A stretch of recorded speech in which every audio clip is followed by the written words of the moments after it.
Very warm welcome for joining us for Renaissance to 2025, a grand celebration of the second anniversary of Meraki, the Research-O-Pedia, presented by the Community Nutrition Forum (CNF). So, as we step into this exciting two-day journey of learning and inspiration, we extend a heartfelt gratitude to each one of us, for each one of you, for being part of this meaningful milestone. This year's theme This year's theme, Renaissance, beautifully captures the spirit of revival, growth, and innovation in the field of nutrition and wellness. So, over 2 days, we will be hearing from passionate professionals who are making a difference in their communities, one plate, one person at a time. I call upon Ms. Priyanka to deliver the welcome address. Priyanka? Thank you, Visa. Good evening, everyone. It gives me immense pleasure to welcome you all to day one of the Community Nutrition Forum's second anniversary celebration presented by Meraki, the Research-O-Pedia. This year's theme, Renaissance 2025, beautifully reflects our shared commitment to growth, renewal, and innovation in the field of nutrition and wellness. Today marks a special milestone in the CNF's journey, a journey dedicated to community building, evidence based learning, and the pursuit of holistic well being. Over the past 2 years, CNF has grown into a vibrant platform for knowledge exchange, advocacy, and inspiration, thanks to the unwavering support of professionals like you. We are honored to kick off the celebration with two insightful sessions. Rooted to Rise by Ms. Uma Kalyani, registered dietitian, yoga trainer, founder and director of Uma's Nutri Yoga, and our very own Vice President of CNF. Uma's session promises to take us through a transformative journey of grounding and growth, both mentally and physically.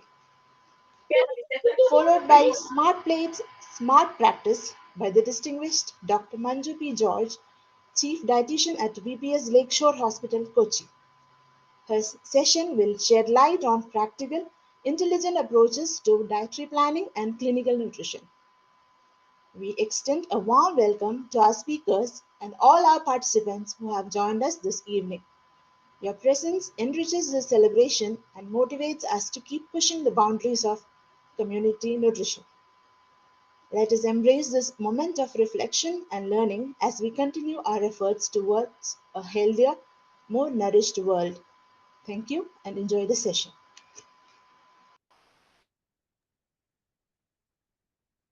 Thank you. Thank you, Priyanka. I now call upon Ms. Sripriya Shaji, the force behind CNF, to deliver the event address and introduce new team members. Sripriya, ma'am, please. Yes, thank you, Fiza.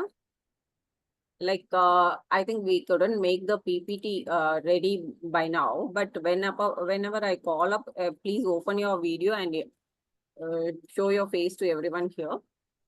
Very good evening, everyone, for joining us and for the wonderful celebration for Meraki, the second year anniversary. Meraki is a wonderful research-based initiative started 2 years back with our own Radha Reddy ma'am. We had a beautiful celebration in May 2023 for the very purpose of developing ourselves empowering ourselves in the area of field of scientific research. That was the basic intention we had to start with the Meraki. But over the period, there was a more of understanding. We have different types of competitions in the field of profession, and many of us have, or women. So we have our own challenges and work-life difficulties followed by our, career or personal developments. So for example, when women get married, they have to shift from one place to another. And during the pregnancy and lactation period, we have many challenges behind our career development. So very commonly, and another important thing we have seen in the very young dietitians, the present day challenges adapting to the new technology, overcoming the challenges of new technology, and very important, over the years, women are fighting against the financial empowerment. So me and Sharon Chechi always often discuss about how to financially empower us, and how to be professionally standalone, not depending on anybody else, and how to like overcome some of the personal life challenges or physical health challenges. So this discussion meaningfully led to this Meraki second anniversary planning. And that is why we thought many young girls in our own group professional forum or now in their marriage days and early marriage days and in their pregnancy and all those things. So we thought we should have a session for this is a professional course and we can stand up professionally all alone and we can do an individual practice. So we have planned these 3 different sessions which we thought will be going to help you in your career development and personal empowerment. Not only that, the 3rd session will be held on 23rd of May. That is going to be on our financial empowerment also. So I wholeheartedly welcome you all to join this session.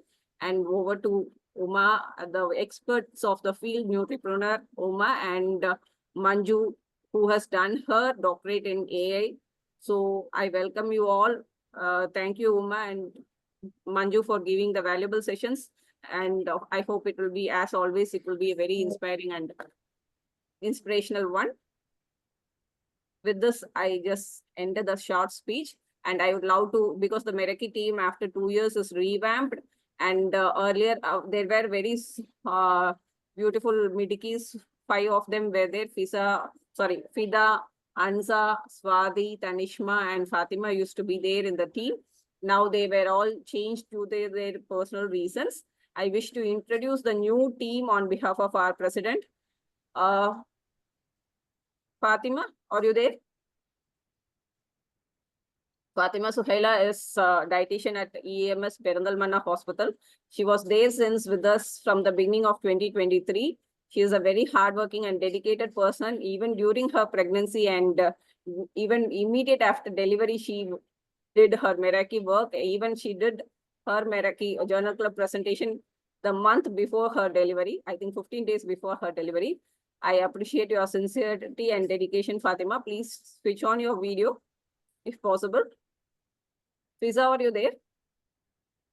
Yeah, Fiza Nawaz is there with us. Fiza is a dietitian and research scholar in St. Teresa's College. She is a gold medalist student from St. Teresa's in her MSc days, and she's a Nutri-preneur again. She is a mother of young children, and she is a very dedicated and hardworking person. She is also editor of our Eden magazine. She has many wings to her. Then it is Priyanka Govind. Priyanka is associate professor in MES Mambad College, Mambad. She is a very aspiring personality. She has from the, I think, hotel management department to nutrition department. She has initiated the beautiful department in her college. And now she is heading that department. And they are also having the first clinical nutrition department in their college. And they guide their college students for that. They will do many nutrition-based activities for their students in the nutrition clinic. And next it is Sandhya. Sandhya, many of you know from Avitis Hospital, Palakkad. She is again very hardworking and dedicated person. She has also joined new, like Fiza and Fatima was, like Fiza was there for almost 6 months now. And Priyanka and Sandhya has recently joined us. Thank you for joining us, Sandhya, Priyanka, Fiza, and Fatima, everyone. So this is our new team. If everybody can switch on your camera, we can just take a photograph and start with the program. Otherwise, we'll go to the last. Okay, so maybe we can take the photograph at the end of the session if it is delaying our session.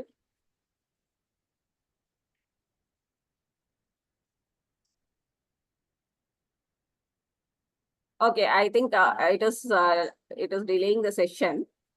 Lisa, please take over. We can do this photo session at the end of the session. Thank you, everyone. Yeah. So thank you, ma'am, for that. Without any delay, let's start off the session. So let's begin day one with a really nice session, a very thought-provoking session titled rooted to rise by none other than the dynamic and inspiring Miss Uma Kalyani. Uma ma'am is a registered dietitian, yoga trainer, and a lifestyle mentor with over 25 years of experience in the field. She is a founder and director of Uma's Nutri Yoga and managing partner of Yoga Plus Studio Trent. She also has created an online community called Purple Health Challengers, exclusively for women aiming at holistic wellness during the pandemic. This now has over 1,800 followers right now, members right now. Ma'am is also an active member of Eat Right India Trivandrum chapter by FSSI. She is also the founder member and vice president of Community Nutrition Forum. Welcome you, ma'am. Please join me in welcoming Miss Uma to take over. Over to you, ma'am. Thank you so much, Visa. Thank you, Sri Priya. And thank you, team CNF and Meraki, for giving me an opportunity. I really feel proud and privileged to be here today. And thank you, dear all, for joining us today. I know Sunday evening is precious for everybody. I'll definitely finish my session in 15 to 20 minutes given to me. So let me share my screen.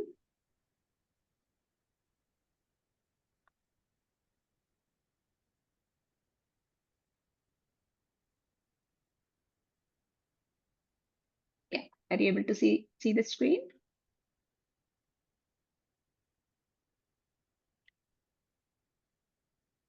Can you see via Visa? Yes. Okay. Yes, ma'am. Yeah. Maybe you can make it full screen, ma'am. Yeah, I'm trying to. Let me see. I think there is some problem. Okay.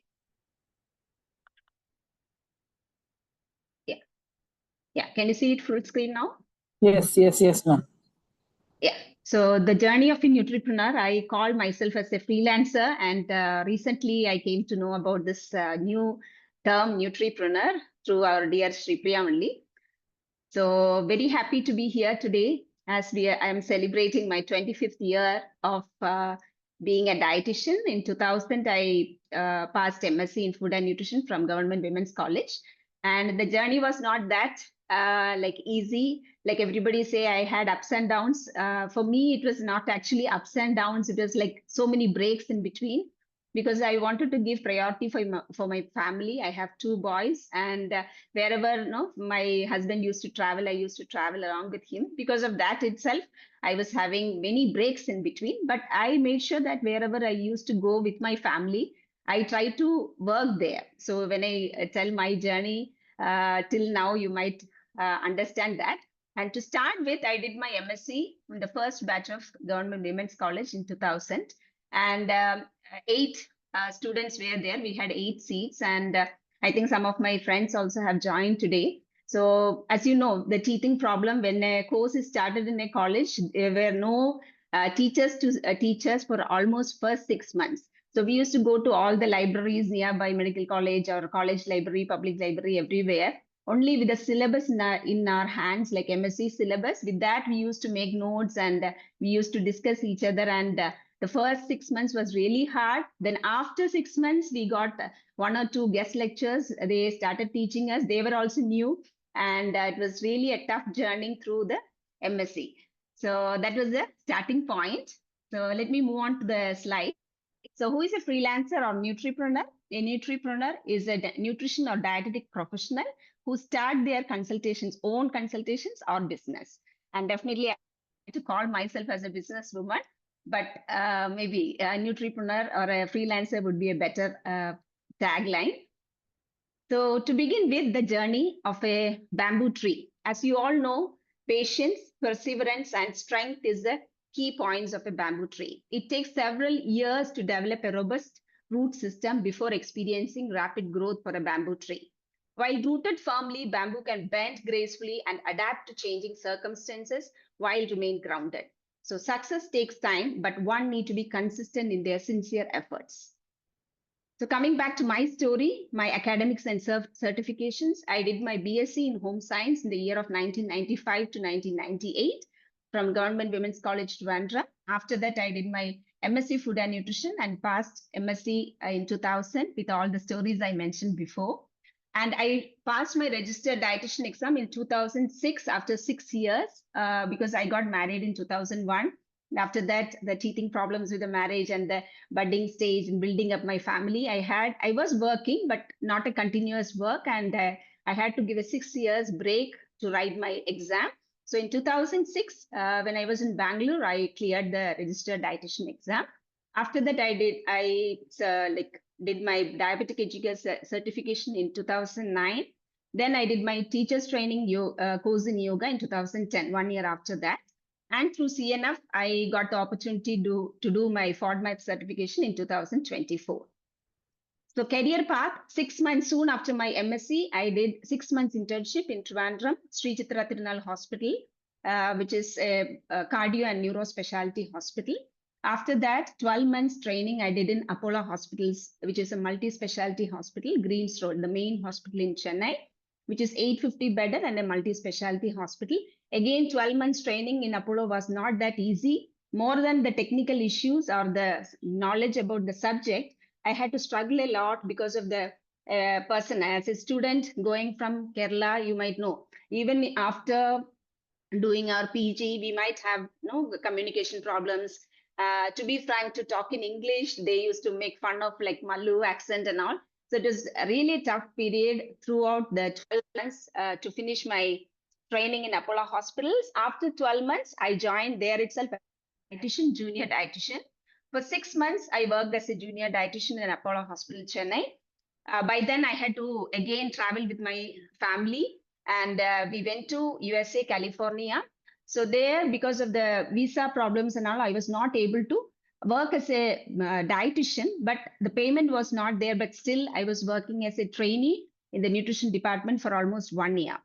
So if you see, till this almost like 2 or 3 years, I would have worked everything without any a paid job. It was almost like a trainee throughout, except few 6 months of junior dietitian in Apollo Hospital. Again, I came back to Trivandrum. I was carrying then. I worked with our dear Mini ma'am at PRS Hospital. For 6 months, I again did my volunteering there. And after that, I went to Bangalore. 6 months, I did my part-time dietitian in VLCC. To take care of my baby, 6 months old baby. I was again working as a part-time dietitian in VLCC, Bangalore. After that, really the proper job started, I could say. 2 years, I was working as a senior dietitian at Sagar Apollo Hospital, which is again a multi-specialty hospital in Bangalore. Then again, I came back for my second delivery to Kerala. Again, I didn't want to give a long break, so I worked in Lord's Hospital for almost 4 months as a senior dietitian. Again, I went back to Bangalore and I did my the remaining things for the RD exam, and I cleared my RD examination in 2006, and I started my freelancing journey from then. And during pandemic, then after that, I was working with on-call dietitian and part-time dietitians in a few of the hospitals in Trivandrum.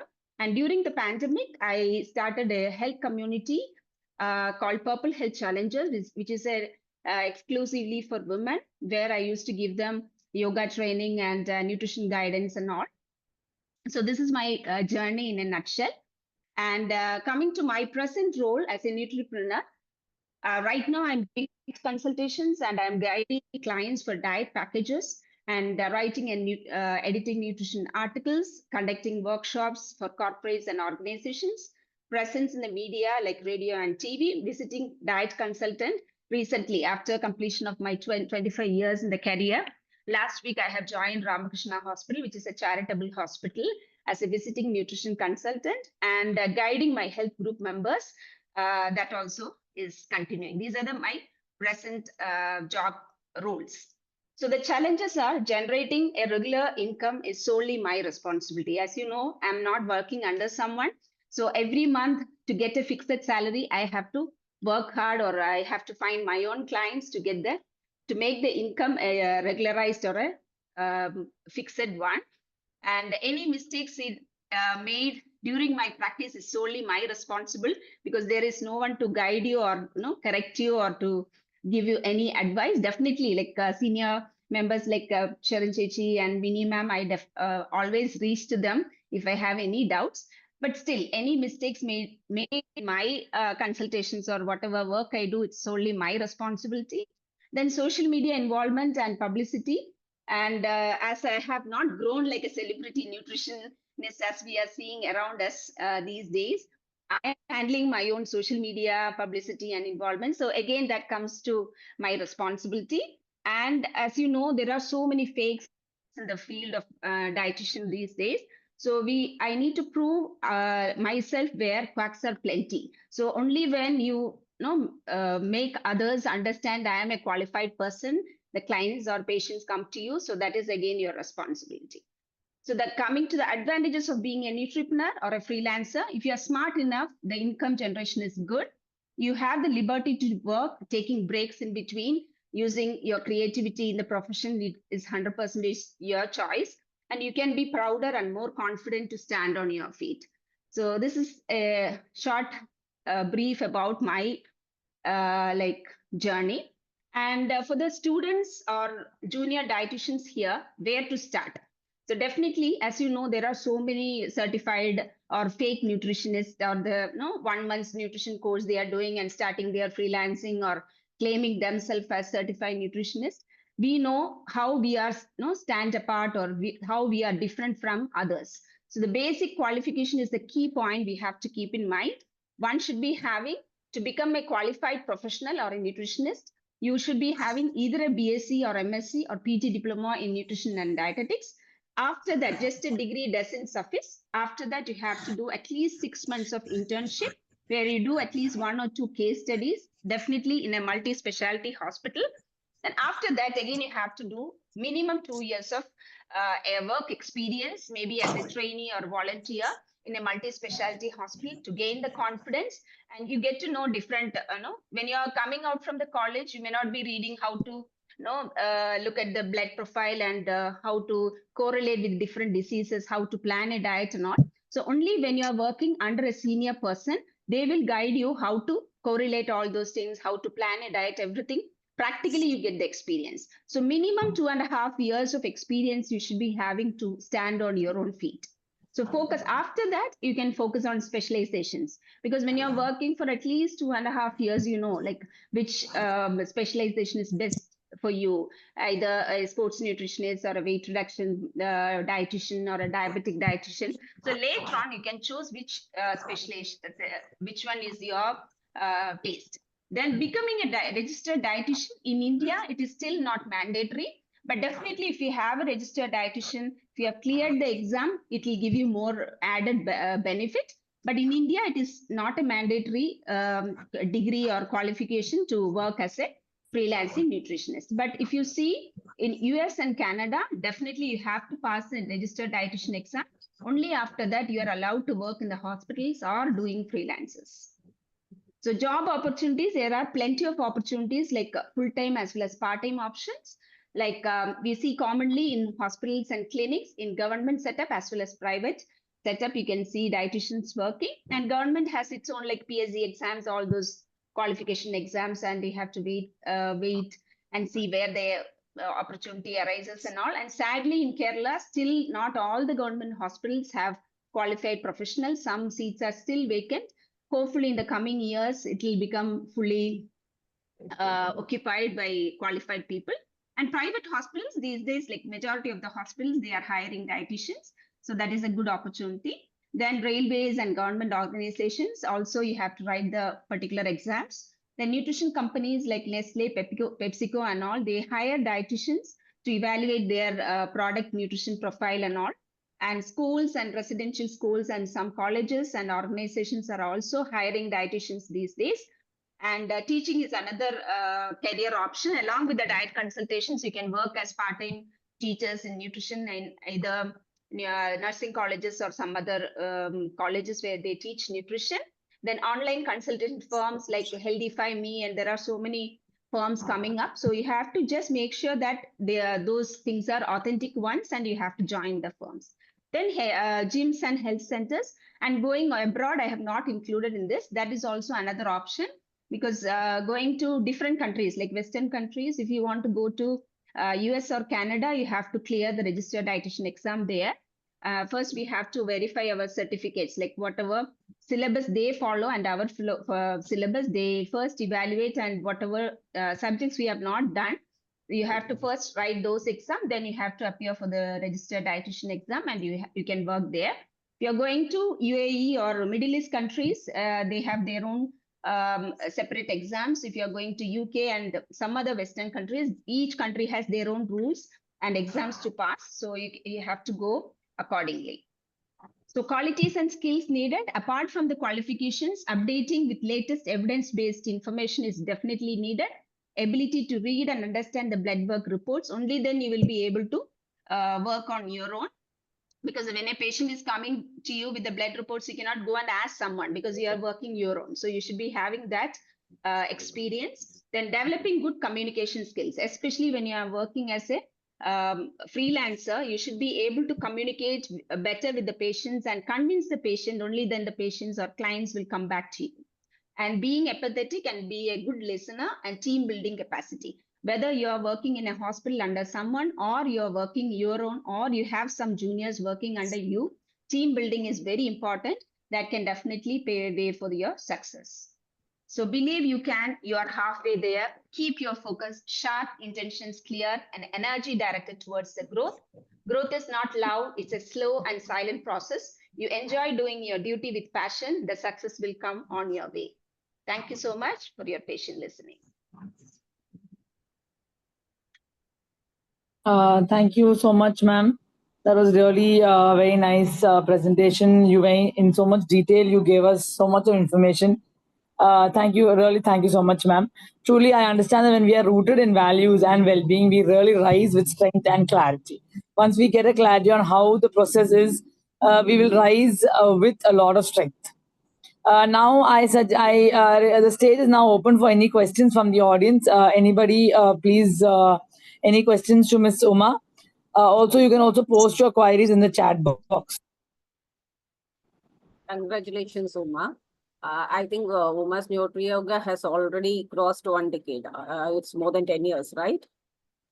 So one thing I always admire at Uma is something called consistency. When she was telling, we have the challenges of every month making ourselves like our own income.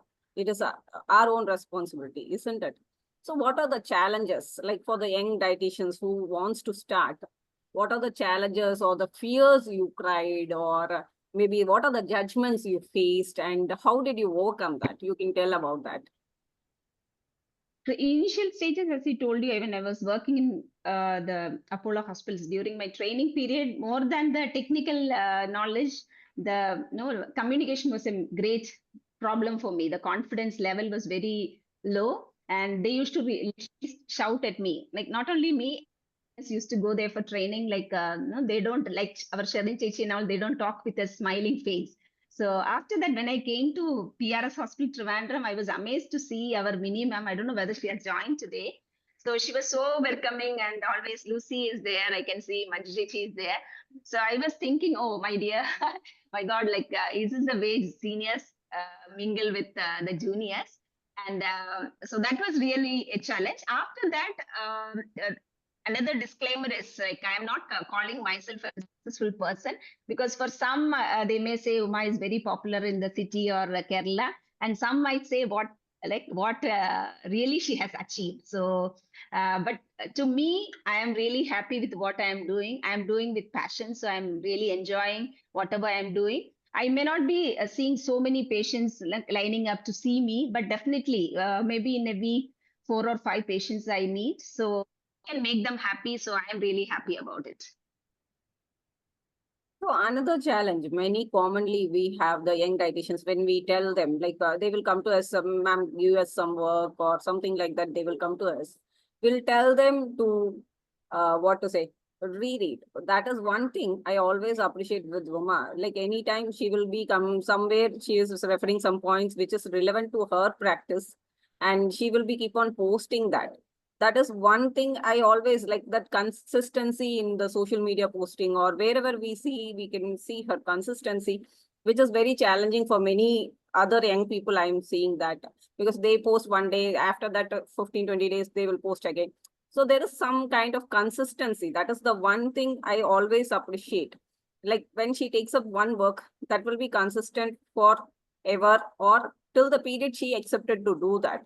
So that is one thing I always appreciate and I always get inspired about. Thank you, Uma, for the beautiful presentation. Thank you. Thank you, Sripriya. Lisa, please carry over. Yeah. Thank you. There's no question in the chat box. Sharon ma'am is saying excellent experience shared, Uma ma'am. You effectively highlighted the importance of gaining experience as an intern or trainee before stepping into the role of a Nutri-preneur.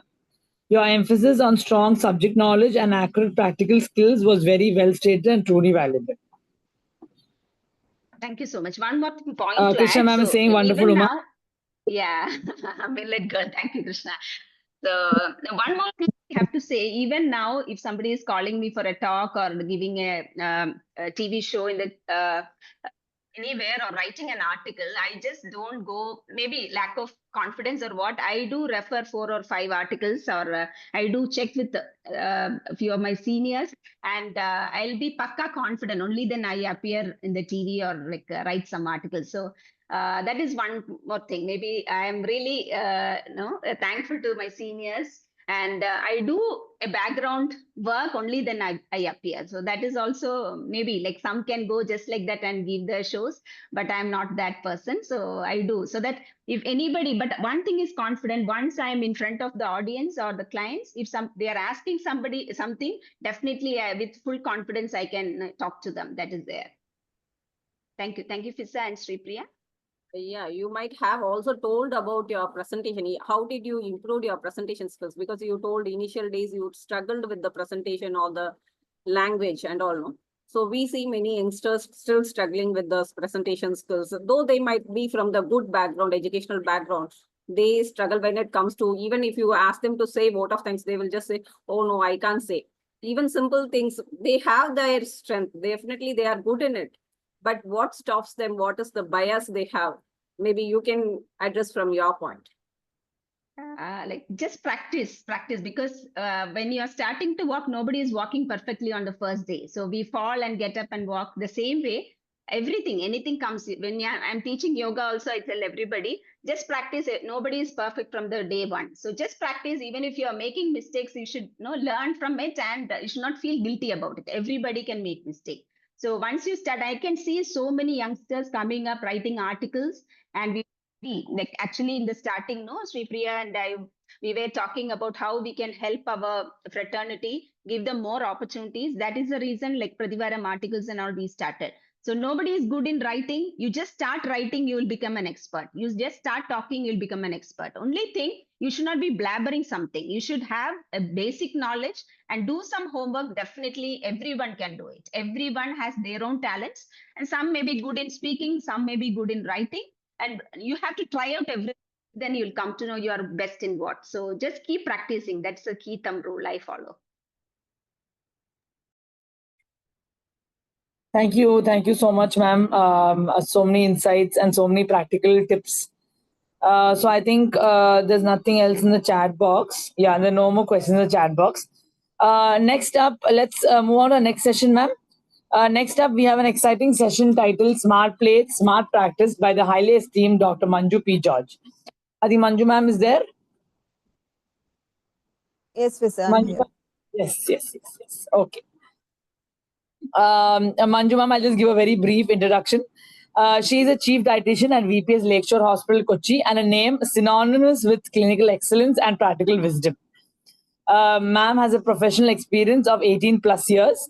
She has a doctorate in food science and nutrition. She is also a certified diabetic educator and a registered dietitian. She is a recipient of many national and district awards.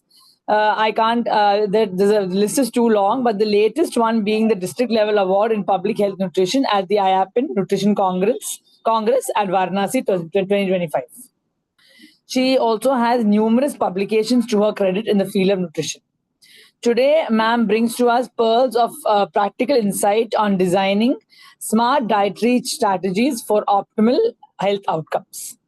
Please welcome Dr. Manju P. George to the virtual stage. The screen is yours, ma'am. Thank you, Fiza. Thank you, Team Meraki and all the eminent professionals who are all handling this. So let me, hope I'm audible. Okay. Yeah.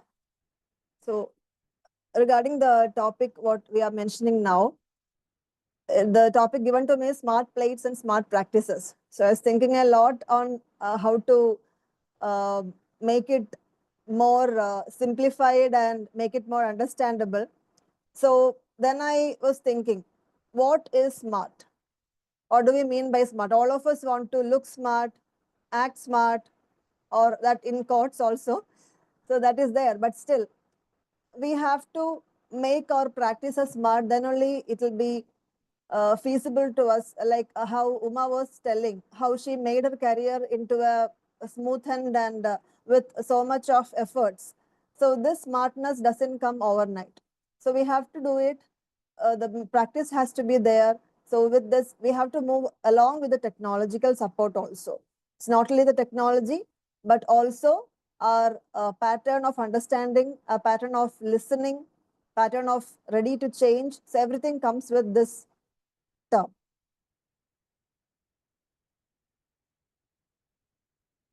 Now, moving on to the technological aspects, I'm not an expert in technology, but I would like to listen to what changes are happening and how we can contribute, because this is the next future. From the COVID times, we all are seeing the boosted effects of digital healthcare aspects in medicine as well as in nutrition. So with respect to digital technology in nutrition, the smartness lies in imbibing these techniques also. So how can we become more expert, or at least we can understand what this technology is?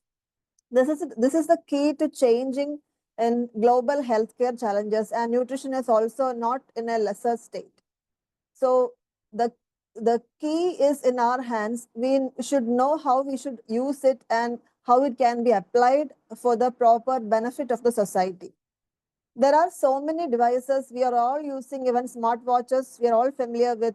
We have n number of applications in the phone. Even small kids are aware of the application. So there is nothing new in this.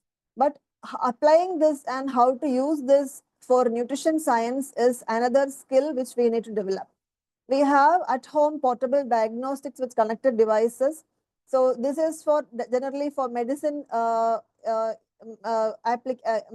Medically, it is really beneficial, and people are using it. There are sensors in certain diagnostic equipments with which the Bluetooth is connected and the data is transferred to the phone. They're just a click of a hand away. This can be accessed. Then AI comes into picture, where the digitalization happens in molding the AI-based things. What is AI? It is artificial intelligence. Human brain is making the AI, but AI, when it receives more of a patterns, more patterns are generated, and the calculations and computation is much faster than that of a human brain. So that is the only difference, and it's still for the there are so many positive things, and the positive aspects we need to imbibe. It can be used in any way needed, in negative or positive aspect, but when we are using it for the humankind, the importance lies in the application on how this is beneficial to the society. And how can we connect with medical nutrition therapy and AI? Here, there is special situations are needed where most of us are doing remote consultation of our patients. It's not just weight loss or diabetes consultation, but specified consultations are also required, where a patient may not be in my own city. They may be residing in somewhere, some other country or some other place, or those who cannot come to the hospital or a clinic where the dietitian is practicing. So these technologies allow the person to be comfortable at their own setting with a proper consultation in a personalized setting in proper terms. So this cloud-based medical nutrition therapy is gaining importance in saving time and accessing one's choice of a particular dietitian or a medical practitioner. So there are more of freedom, and more applications are getting involved or evolved in this aspect. Machine learning is one term we need to, most of us are knowing it. Still, these are the few beginning terms which we need to understand, and these things play a main role in understanding these aspects. This is a branch of artificial intelligence based on the idea that systems can learn from the data, identify patterns, and make decisions with minimal human intervention. Most of us will have a doubt whether this is replacing the human intervention. No, it is not replacing the humans, but facilitates.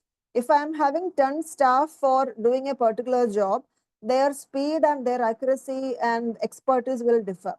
So when I am using the support of AI in this aspect, I can retain efficient 3 or 4 staff with a speedy pattern of the system integrated. Where we may think that where did the other 6 go? If they are capable enough, they will be transferred to some other sector or some other expertise sector. If they are not doing their best, they will be out of the system. That is the technological advantage. We have to be competent. Uma was also telling the same. We need to be competent enough. If I am a postgraduate student, or I pass my MSc, I pass my MPhil or PhD, it's not that I finish my learning. Learning is a continuous process where whenever we don't want to learn something, that is there starts our failure. That's what I would say. And I used to tell my teammates also, uh, daily we are meeting patients and doing consultation, everything we are doing. So whenever you feel it as a monotonous job, then there starts your the rethinking has to start from there. Why I am thinking so, why I'm feeling so? Because I'm not doing anything new, or I'm not learning anything new. So when I learn something new, or when I start doing something different than the routine, then my passion and my desire to change never ends. And I will have so many things to learn and teach also. So likewise, this technology also is a really good thing, where we need to imbibe to the culture, and a personalized approach is needed, where we can compute the data and predict the results in a better manner. The applications, I'm not going into much detail, because even a small kid would know how many applications are there at present and people are using it, but how we should make use of it. How can we use these in our consultations is another challenge, and that's the area where we need to see. Here you can see people taking photo with the mobile, and the accuracy of this defines the nutritive value of this, and the diet plan is based on the current intake. Usually what we do is a 24-hour recall, where we are assuming that much of portion is person is having, or we will be showing a household measure and we are calculating. That's the usual method what everybody is doing in their clinic setting. But with this picture, the person can take a real-time photo and send to the dietitian's phone, or through an application, where the calculation is being done, and only the advice need to be, the modification suggestions or next step of helping hand is needed to be given. The calculation part is done by the system, where it is defined and it is being done. So another one is the smart plate. That our theory, the title itself is talking about smart plate. Now, at least 10 or 15 years back, we could have never imagined the smart plate concept, because can you imagine your plate alarm giving an alarm when your food, you are taking extra portion of chicken or extra portion of rice or biryani, and it is sensing, it is showing lights when you are taking some chips or fried items where you are not supposed to have it. So these technology has advanced to this level. The smart plate is the world's first intelligent portion control device, and is a nutrition tracking app. So here the system is connected with sensors, a Bluetooth device in the phone, and as soon as the person takes the food in the portion that is being the portionized, it is done, and the calculations are being done. These are few models where it is available in the internet. I don't have a smart plate, otherwise I would have shown it, but this is from the internet. This is how the sensors and technology works. In a small scale, it is shown here. The portion is being done, and anything extra, it will not allow, like we won't be able to have, because we know the limit, like that. Now, if there is some extra rice and good fish curry is there, we'll tend to take it. But with this system, there is everything has a portion and nothing extra will go in. So this is more accurate and precise pattern of selecting and applying the technology. Now, another advantageous thing with the smart choices are nutrigenomics with the AI. We know AI is there, nutrition is there, genetic study, nutrigenetic study is there. So when all these combine together, that does marvelous changes in a personalized nutrition setting. So this is the next future, and we all need to slowly learn how this can be applied in the regular clinic setting. Where does the research stand? Research is still continuing, and it exploits our healthcare delivery systems, and translational research on diet and nutrition is on the go. There is no future for ready-made chart approach. One size does not fit for all. Everybody needs a tailor-made approach. If my diet chart I'm giving to one person is similar to that of another person, when they both have a discussion on it, they'll definitely question, then what's the difference I am getting? So that much the public is thinking now, and they demand the value for their money. So we also need to be smart enough. We can't just copy paste from the Google or internet and then the person, that's where the diet recall and assessment, screening, and all those aspects will have the importance. And thus we can make it as a personalized nutrition support to the person. AI in healthcare, it provides real-time data, it streamlines tasks, saves time and resources, assists in research, because we are getting a lot of data, and now that the problem is we can't compile the data, or we can't there is time constraint behind it and manpower constraints also in possible settings. But with this technology, whatever data we are entering in the system or in the application, it is pulled in, and finally the result we can see with the setting. Then accuracy is more precise. It can optimize physicians or healthcare providers' stress. Stress means mainly the time and the remembering so many things. If I'm meeting a patient 5 months back, then the person is coming after 6th month, I will have data in my system. I need to check the data, read the previous notes, and then converse the person. So with this newer technology, what happens is when I enter the person's data itself, when MRD number itself or the identification sign itself, what happens is the whatever pattern the person was having, and if they're connected with the system already till date for this 5 months, what all changes have been done. I need not do my time or take their time extra in asking what all things you are consuming for the past few days, what all changes you had, when did you have a weight loss. So everything, when the system is there, it is recorded, and I just need to compile the data which is set in front of me, and so it saves a lot of time, and I can do my effective consultation on from that date onwards on how to manage the person's next phase of the treatment.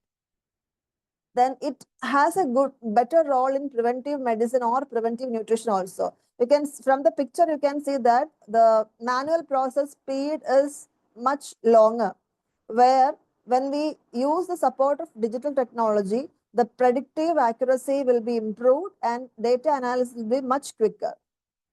There are certain applications of AI in clinical nutrition also. These areas are to be much explored because in other areas of weight loss, and this is more the practical aspects are still already established. In hospital setting, it is there are applications and people are using apps, but it is still evolving because it needs to be tailor-made to the specific setting, and it has to be there. This is a reference, an article by Dr. Sanjit et al., where they have searched on the applications of the AI in nutrition, in clinical nutrition in their outpatient setting, critical care setup, women health and maternity nutrition, diabetes management, and home care and palliative care, oncology and autoimmune, all these areas. These are possible. These technological advancements are possible where we require a lot of human intervention, but with a lesser manpower. That is the main challenge what we are facing now. But with that, these areas, when explored, these can be, the support to the patients can be much better and qualitative care can be given. Along with this, they are discussing on the challenges in AI implementation in clinical nutrition, mainly generalized data sets versus medical data sets. So some framework needs to be done to modify the data sets and resistance to AI adoption. One thing is challenge happens when something new comes into our system. When we are having a team of 4 friends and one new person come, naturally some resistance will be there. So likewise, when technology comes, whatever we were learning and we were doing, even though it was taking 1 hour extra, we were comfortable with that activity. But now with this, we have to learn this, and we may need to change the current pattern. And when we change the current pattern, something extra, other extra job may be assigned to us. So all those things will worry us. But we have to move ahead of technology, or at least move along with the technology. Otherwise, we won't be smart enough.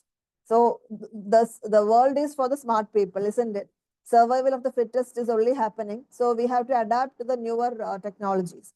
The need for primary and secondary knowledge sets are also there. These are all research-based findings, and these few points I just noted hit here for your understanding. And research is still happening in like it's in its peak actually. When I started my PhD in 2017, it was emerging. We knew that when I finish PhD, it will be somewhere where we can't even imagine. But still, wanted to have a hand, or want to have an update on how it can be used for the nutritionists in terms of clinical nutrition or medical nutrition therapy. So with that, under Professor C.A. Kalpana's guidance, I did my PhD in the above said topic, where the few findings are given here as the first preliminary survey was done on the assessment of preference for real-time diet consultation using a cloud-based digital application. The results showed when people approach first time to a nutritionist, they preferred one-to-one approach. That is, they were comfortable, or that is the feedback received. They were comfortable in meeting the person physically, and so then there is a rapport built happen. Now, for the follow-ups, they were comfortable with an online or app-based consultation because they know the person already, and the follow-ups, they need not take a leave or travel to the person's clinics. So that in that aspect, they were preferring the online consultation. So the scope for this kind of application was immense with the given set of feedbacks. So finally, the around 84% were comfortable with the online applications for nutrition therapy, and the rest were not, because the reasons were like as I mentioned, initial challenges, the difficulty to change from the current setting to a newer one. So that also happens. We are all humans, and we can expect that also. This was the application developed. It is not currently under usage, but this was the application developed where that was termed as My Dietitian, and it was AI powered. AI, it was very minimal percentage, because for the usage of AI based application, we need n number of numerous data. Lakhs and lakhs of data is required in terms of nutritive value, or persons using it, their medical reports, their biochemical reports, anthropometry. So everything needs in the lakhs and lakhs of numbers are required. So my study period was around 3 months with this application, and with that I could get specific data, and with that I could understand and analyze how it will work. So the application was, the final result was positive for this application in the future usage. That's what the study found out. And these were some user interfaces where the pattern, the application could have served the persons, where there was a calorie tracker. They can search by calorie, or they can enter the calorie limit, like 200 calorie to 300 calorie, what all foodstuffs are there. Or likewise, so whatever data entered, they were able to use, and their anthropometric data was also able to access. They just need to enter the changes in that. Now what is happening is we are calling and asking, or there's a WhatsApp option. We will be chatting with the patient and doing. So there is a time investment in both the sides.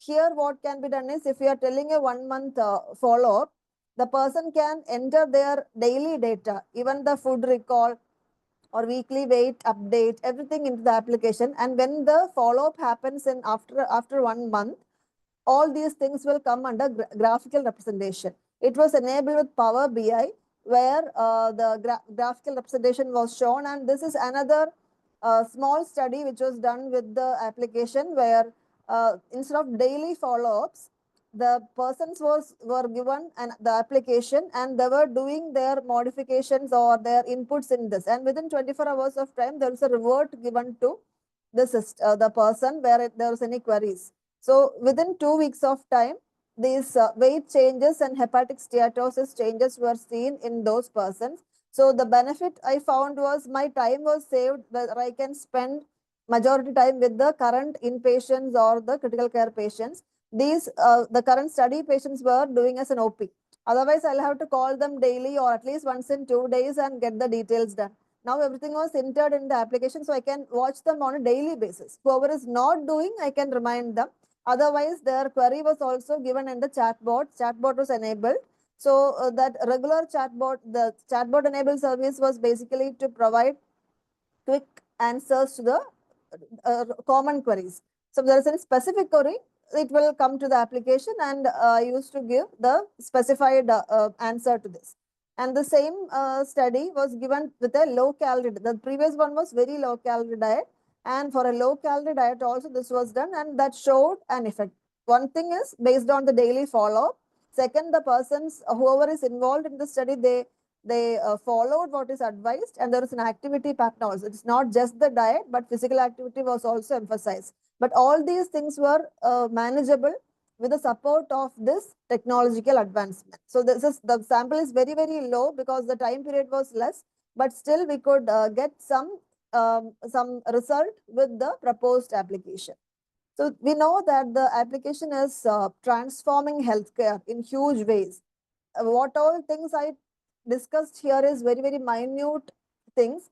There are lots and lots of things behind it where a dietitian or a nutritionist can imbibe from this technological aspects, that we are all dealing with the many of the webinars or other programs on a daily basis or even weekly basis. It is happening in majority of the centers.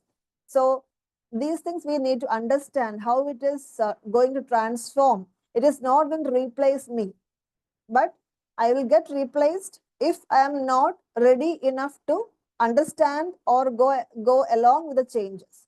So there is one challenge happening. Now my hospital is having 10-20 dietitians. Their routine jobs can be done with the support of AI. So whoever is excellent in their work, they'll be given additional things or the expert duties where only the dietitian physically they can do that. Whatever manual work and routine writing and whatever we feel a routine aspect, that can easily be taken by the AI based things, and technology can easily replace it. That is because how computers replaced majority of the clerical activities. So at that time it was very challenging, but now even more and more human intervention is required. So human brains are utilized for better things, not for the routine and usual stuff. So likewise in nutrition field also, the transformation is on the go. So whoever is ready to understand this and ready to start learning it will be able to survive this fight, I would say, because the new generation, even the newborn baby is very well versed with moving his or her fingers in the phone. So whenever they touch, there will be a video call or WhatsApp chat, it will open. And for us, how much ever we try, we may not be even able to open an icon and understand what it is sometimes. For my case, I'm telling. So I may take more time in this. The technology is so huge, and the backup data is more, and nutritional aspect, this is a verge of changing the current time. So we have to the applications need to be understood by us. And smartphones, I don't want to explain what it is and how the applications are going in. There is Internet of Things, IoT. This, as of now, in our dietitian setup, it is not common now. but you would have seen the advertisements where switch on the AC, Alexa, turn on the fan. So like that, the commands are being given. So likewise, whenever we want to make a job done by the time we reach, we can connect this device into that the next device setting, and we can give commands. So the job is done. So the advantage is time saving. So we can utilize that time for some other better options. Maybe we can spend time with the family. We can go for an outing. Otherwise, there are lots of piled up jobs pending and we may not be able to enjoy our free time. So that is also happening. So the AI programs are complex, but more research and more inputs from all the dietitian professionals will support in molding a better AI-based nutrition support in our system. Now, how it is transforming dietetics? As I mentioned, the manual work is decreased. The time taken for nutrition care plan will be decreased. Here, what we need to check is nutrition care plan is available in chatbot options, or we can just ask the AI to give a care plan. It will give, because lots of data is generated. But the human intervention is required, where we need to see whether this is okay for my patient.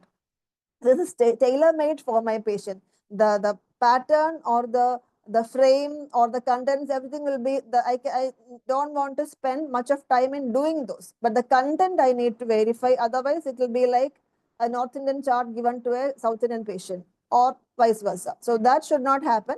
The content needs to be validated by the professional himself or herself. And qualitative time can be spent for a client consultation. Now what is being done is conversation is lesser and we are spending time on the calculation. We have to make it 1500 calories, 60 gram protein. So when we are doing it, 40 gram is coming. So how will we? So that much of when public see to it, it's an unwanted thing or a time consuming thing. So we can mold that time with the support of these technologies, and we can spend qualitative time with the person in consultation and understanding their needs, and we can make the planning. And next is for the research aspect or data compilation. The automation for meal tracking and analysis can be done with this technology. Automation for processes and problem solving can be done. Analysis can analyze the data generated. So it is useful for the understanding the pattern, or useful for even for publishing a paper with the consent. So that there are immense opportunities behind this. This is, you would have seen this picture. This was also taken from a social media platform. ChatGPT is common. Now, how are we doing our assignments? My age people, we are referring books or internet and taking time, so much of time.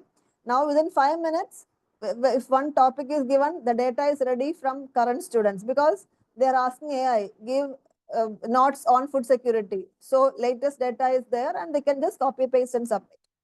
In one way, it is good time saving, but some brain and inputs need to be there. At least they have to modify it in their own settings. So the technology is really good, but we have to use it for the beneficial usage needs to be done. Some thinking or some understanding needs to be there.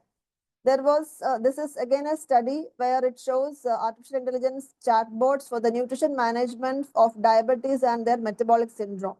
So the study was done in the given aspects, but the conclusion was professional support, professional interaction, interventions required as a conclusive evidence. So finally, it ends there. It supports the data receiving or facilitates the management. At the end of the day, this also needs to be verified or validated by a professional. So that expertise we need to develop while using these technologies. Are there any limitations? As I mentioned earlier, there are accuracy and reliability changes, because calculation errors can happen. Recommendations like RDA or those things will be updated, and we should check whether it is at par with this recommendations. Limitations in customized approach. For example, maybe personal preference, cultural variations, all those things may not be there in an AI-based diet plan, making a nutrition care plan. So that needs to be validated. Scientific data, whether it is based on data, it is supported. Qualified human intervention required. This is not for replacing professionals, but care plan is supported with the technology. So to conclude, we can use the technology-based data. In the smart world, smart practices needs to be done. It is not only the conventional approach we need to know, that everybody knows, but along with that, how we can transform our practice and make our consultations into more personalized approach. Our setting may be a little limited. We may not have access to so much of things, but with the available data, how we can transform our service or our setting is the challenging one, that each one has to find out their data. And let's be smart. What is smart? It is specific, measurable, achievable, relevant, and time-bound activities. This is by Global Nutrition Research. It is report, GNR, it is specified as into these measurable outcomes. And my acknowledgements are to Dr. Soumya Bharani and Dr. Divya Muthukumar for, I have taken few insights from their lectures also. So, and meet my team with much gratitude for all their support, and all the participants over here. Thank you for the patient listening.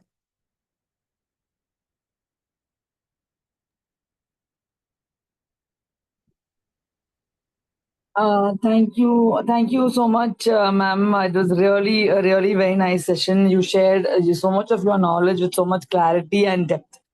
It has really helped us, rethink our approach to dietary practice.